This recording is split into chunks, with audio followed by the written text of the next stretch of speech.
It's a battle of the Kachuk brothers tonight inside Amerant Bank Arena. The final of this short two-game homestand before the Panthers will hit the road for 5 in a row to pretty much put a bow on this season. Of course, they will return for 2 more at home to wrap it up. What's up, Florida Panthers Daily? Back here with you on Tuesday, March 31st. We've almost made it to April.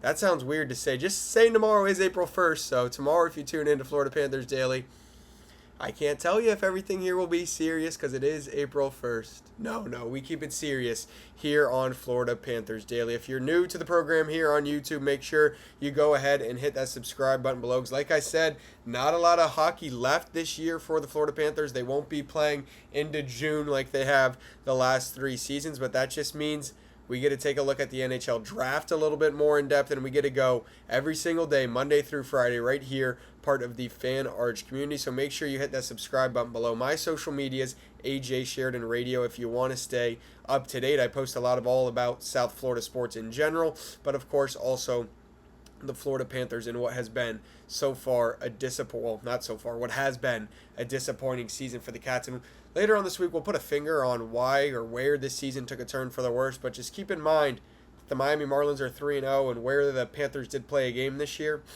And that's where I kind of circle where this season went wrong. If you know, you know. If you don't, you got to subscribe and come back later in the week because we will be doing that. And then also later on the show, make sure you stick around because I need your help. We're putting together our final 4 game of our player bracket that we've been doing here on Florida Panthers Daily, making sure we're in the March Madness spirit, but still talking about hockey and our Florida Panthers. If you haven't been with us, our fan vote is where you get to decide the winner coming up tomorrow and Thursday down in the comments below. Let's jump into it now tonight, though, because it is a Kachuk battle. Brady Kachuk and Matthew Kachuk, the Ottawa Senators, inside the Panthers barn tonight for yet another game with the Panthers don't really expect to win. I mean, you look at the lineups they've been rolling out recently, you're better off playing for a better draft position. We'll update you where the Panthers stand right now in that draft position coming up in just a little bit on Florida Panthers Daily. A little bit of housekeeping. Alexander Barkov, Coach Paul Maurice did say yesterday, officially done for the season. We kind of speculated that. We knew that. If we were in the playoffs, I think there's no doubt in my mind that man, the captain, Alexander Barkov, would return to this Panthers team this season. Missing the playoffs, he is done, and Coach Paul Maurice said that we will get a full recovery process out of him and have him at 100% ready to go next season. And the Panthers also signed yesterday a goaltending prospect out of UConn, Tyler Muslik. He was very good in his years at UConn. They signed him to a 2-year deal.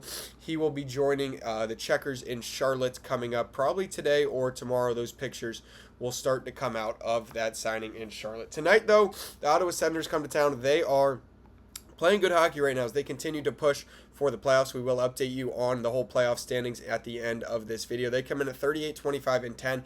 They've won 3 out of their last 5, so playing their best hockey right now in what is a wild Eastern Conference playoff push right now that unfortunately the Panthers are not a part of. A trend for them, 32, 9, and 5 for the Ottawa Senators when they score 3 goals or more. So they've been getting good goalie performances, and when they can score 3, they are a dangerous team. And I think tonight, with maybe the shaky, inconsistent goaltending that the Florida Panthers have had, look for the Senators to get to that 3-goal mark and kind of just shut down on the Panthers. But this one kind of goes both ways. Struggle in tight games. The Ottawa Senators do. They have a lot of overtime losses, which has kind of kept them in this playoff push. But the Panthers have been just as bad in late games. You think of the third period blown losses throughout the season. You think of all the close games, the late goals where the Panthers couldn't pick up 1 point. They couldn't hold on to both points. And that's kind of just the way this season has gone. The Senators also struggle in close games, but they are a very solid, sound defensive team. So again, that 3-goal mark, if the Senators get there, it probably will not be a victorious night for the Florida Panthers, who enter tonight's matchup 1-4 in the last 5 games, which, again, maybe not the worst thing right now for the Florida Panthers, who are just struggling defensively. They've battled injuries throughout the year. We've talked about that at an extent. I'm not going to keep digging into that, but it's a major issue. The goal differential has been terrible recently for the Florida Panthers, or the whole season. I guess that is almost a negative 30 goal differential. So one of those years for the Florida Panthers. They have won 6 out of the last 7, though, against the Ottawa Senators. So if you're going to the game tonight, and you're still rooting for the Cats like we all are here on Florida Panthers Daily. They have beat the Senators 3-2 and 6-2 this season. They also did get shut out by the Senators, who scored 3 goals in their only win against the Panthers this year. 2 goals in the 2 Panther wins, 3 goals in the Senators win. So I told you that third goal will be the key tonight. Also, just trying to slow down the Senators. They are strong with the puck. They are fast through the neutral zone. So if the Panthers can limit that, but Ottawa's very, very balanced. They have very balanced lines. They get scoring from all 4 lines. They are deep. The Panthers right now, that was what was keeping them in the playoff hunt going into the Olympic break, was the depth, the scoring from AJ Greer that we are getting. He's now up on the second line. So I looked for the Ottawa Senators to be a little more balanced and even attack a little bit on those lower shifts when their third and fourth lines are out there. Of course, you got to look out for Brady Tkachuk wearing the Senators jersey. We know all about him. And like I said yesterday on Florida Panthers Daily, with the Panthers out of it, it would be kind of cool to see Matthew up there with their dad Keith pounding some beers as Brady makes a playoff run. Even though I do want to keep the cup in America, I do want to see Brady Tkachuk have some success. And then you also got to look out for the former Florida Panther Claude Giroux, the veteran. He's a guy that is maybe making one of his last push at a Stanley Cup.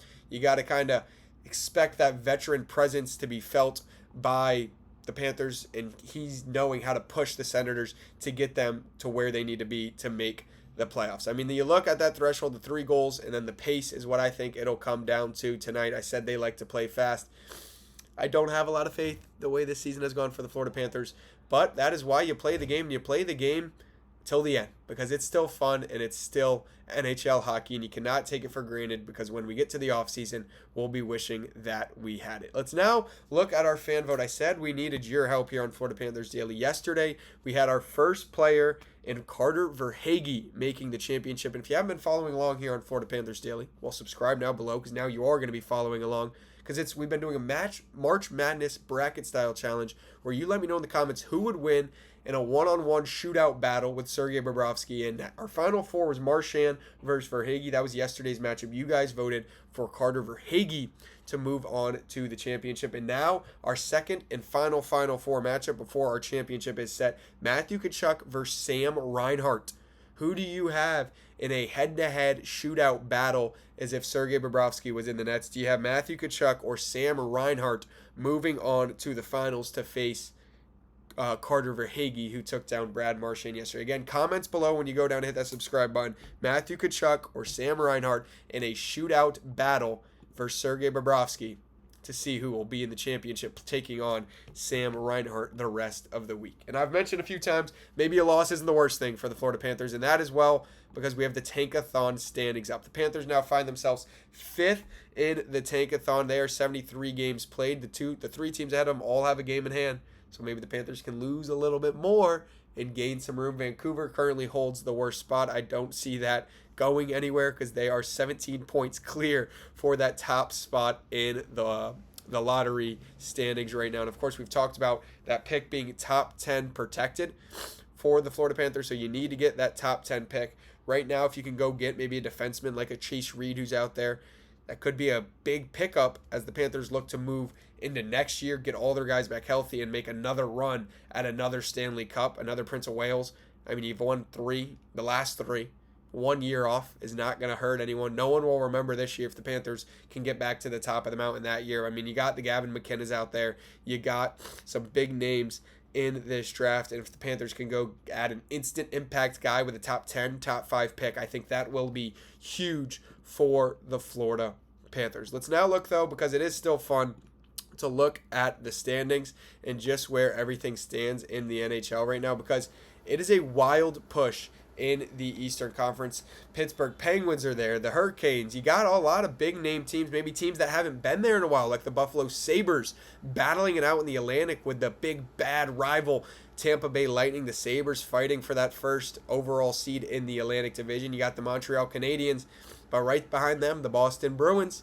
This wild card race is packed. If you look at the wild card race, what is it? You got 1, 2, 3, 4, 5, 6 teams that can legitimately still make that last wild card spot in the East. The Senators sit right now just 2 points behind the Columbus Blue Jackets. They have a game in hand, so a big one on deck tonight in Amerant Bank Arena. And then we talked about yesterday a little bit the firing out in Vegas. I think it came as a shock to all that they sit in the 3rd spot in the Pacific, and they fired their coach with under 10 games to go.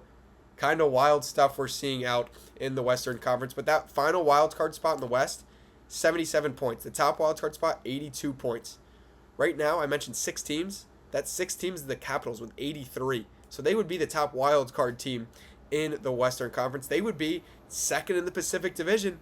But that's why professional sports is a lot of fun, because there are 2 conferences and you never know what's going to happen. Again, down in the comments below, do you have Sam Reinhart or Matthew Tkachuk moving on to tomorrow's championship of our fan vote? Let us know down below. We'll be back tomorrow to break down the game right here on Florida Panthers Daily. That subscribe button below. My social medias are AJ Sheridan Radio. Until tomorrow, let's go Cats.